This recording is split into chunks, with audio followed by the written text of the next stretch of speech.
So this is how it starts. The most anticipated collaboration in WNBA history has suffered a profound and widespread rift, rather than a trade notice or a retirement announcement. Caitlin Clark, once expected to lead the Indiana Fever into a new era, appears to be fading away. A low rumble of discontent, rather than a loud crash. This is about more than just basketball, as you may have noticed.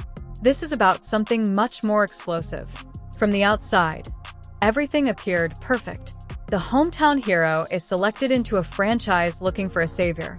Arenas are packed, jersey sales are climbing, and TV ratings are sky high. There were caution indicators everywhere beneath the surface. Something seemed wrong. Something wasn't right. Now, something is unraveling right in front of us. This is more than just rookie friction. The connection is based on misaligned expectations and structural inadequacies. The question isn't whether it'll break. This is when you don't require insider access to view something. You only need to connect the dots. Observe the body language on the court. Interviews may have clipped answers. The play calling that never seems to fit. This is not a minor issue. The road is disintegrating beneath them. Clark was brought in to be the face of the league, but she is caught in a system that seems more interested in managing her than releasing her. She is currently fighting her way out of the cage. The story began with a series of seemingly benign statements that could be easily overlooked. Caitlin Clark has been sending smoke signals. Decoding them reveals a clear message. She is frustrated, tired, and has had enough of waiting. The relationship between her and the Fever is not strained. It's electric. The league needs to prepare for an impending storm. When Caitlin Clark walks away or asks to be set free, it will not be peaceful. It will be an earthquake.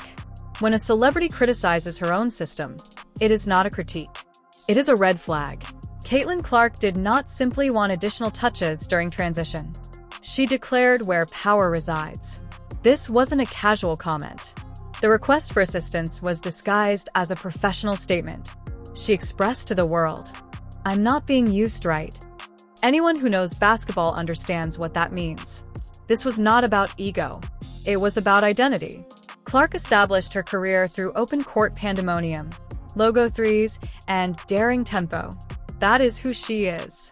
That is what made her famous at Iowa. The Fever has asked her to play inside a box. Her greatest gift is suppressed by both a figurative and literal system. Unpredictability. The transition game is more than just a tactic. It's her soul on the court. Her strengths lie in this area. As she devastates defenses, the crowd erupts, and the cameras cannot take their gaze away. The flame is being extinguished not by defenders, but by those who should be elevating her. Clark's decision to slow down the attack, hand off the ball, or wait in the corner while others run the set drew attention. You can see it in her eyes. The fire is still present, but it is dampened by hesitation. Her hesitancy stems from a system that distrusts her instincts. And this is the true treachery. When you cage a lion, don't be surprised if it starts to roar. The system designed to safeguard her is instead breaking her down. Coach Stephanie White's strategy to ease Clark into the league backfired. Dual ball handlers with shared control. This may seem appealing on paper, but it's important to remember who you're dealing with. Caitlin Clark is not merely a guard. She has a rare and exceptional talent. They cut her wings rather than handing her the reins. You do not safeguard Clark from pressure. You release her on it. That is what she does. She devoured it. Pressure serves as her oxygen source. She is being forced to play in a system that limits her abilities. The Fever was not caused by a simple calculation error. They misinterpreted the assignment. Fans, media, and numbers all see it. Indiana's attack stalls when they disrupt Clark's flow. It's like seeing someone try to play Mozart with mittens. The resistance, anxiety, and wasted opportunities feel like a ticking clock. This is not a learning curve. This is a philosophical dispute. Clark seeks freedom. The Fever seeks structure. Between these two forces, something fundamental is lost. Immediate action is necessary to avoid irreversible loss. Because a star in a cage does not remain silent forever. The injury marked a turning point. Clark collapsed to the floor during a hard game, wincing in pain. She grasped her groin, eyes filled with sorrow. The crowd held its breath. Her teammates paused. It was a moment of genuine human vulnerability. How did the organization respond? Coach White's post-game comment was not only dismissive, but also cold. "She's feeling something," she explained, as if Clark had stubbed her toe.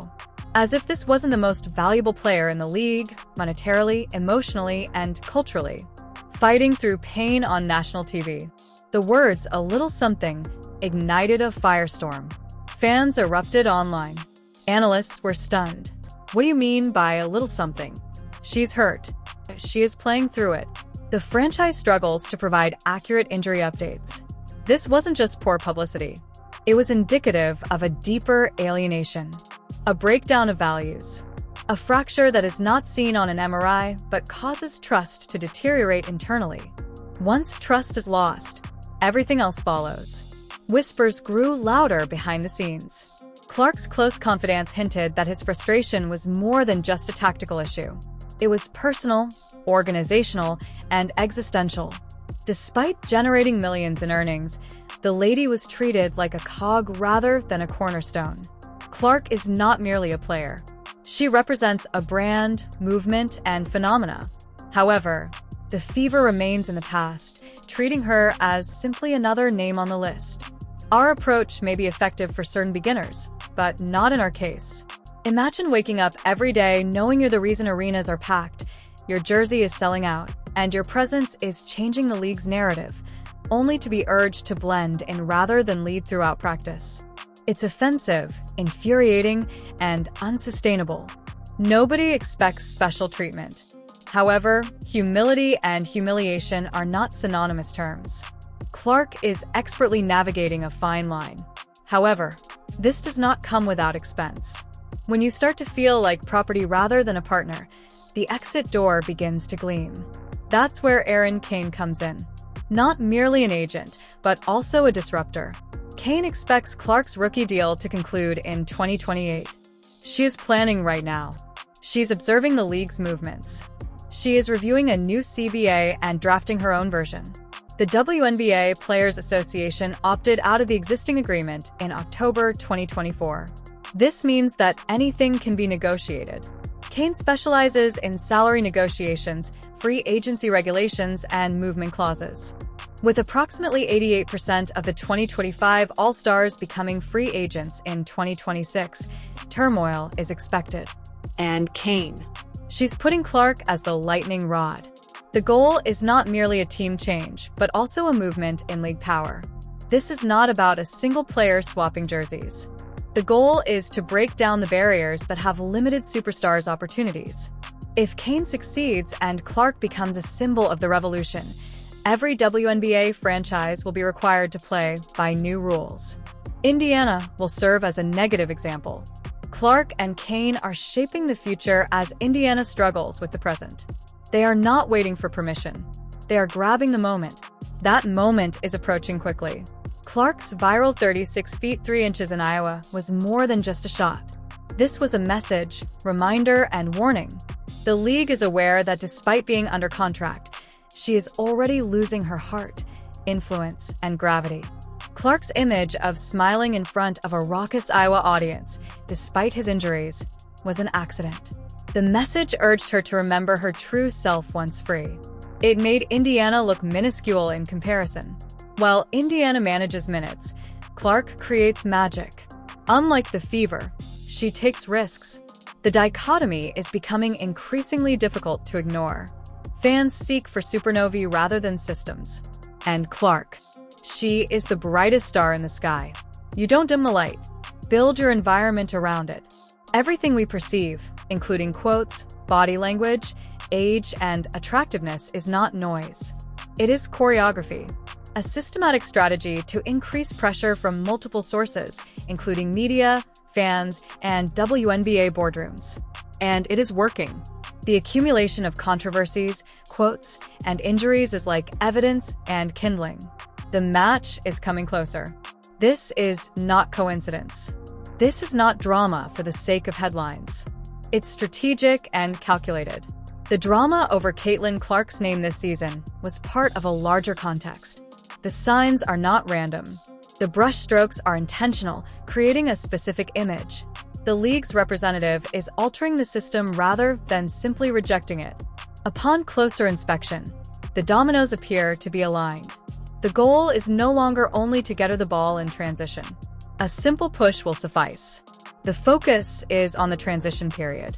Clark represents a shift from traditional organizational control to one where players are empowered to lead rather than just perform. And Indiana. The current power system is disintegrating, and they're struggling to maintain it. They still act as if they have time. Clark understands that time is a valuable resource in this game. Her team is actively working behind the scenes. They are collecting and gathering tactical abuse, injury minimize, and eye rolls on camera. Everything is being stored as legal proof. Not for court, but for negotiations. Caitlin Clark will not just be a name on a list when the free agency tsunami strikes in 2026, but also the reason it exists. Agents across the league are taking notes and preparing to follow her lead. Here's the kicker. The longer Indiana resists, the stronger Clark's case becomes. Despite attempts to manage her, it becomes evident that they are unable to evolve with her. Every post-game soundbite, awkward sideline encounter, and missed opportunity to mobilize support strengthens her thesis. Her claimed foundational team has turned against her. The tension is not just mounting but boiling. Be prepared for unexpected breakdowns. Prepare for more than a transfer request or contract buyout. There is a reckoning.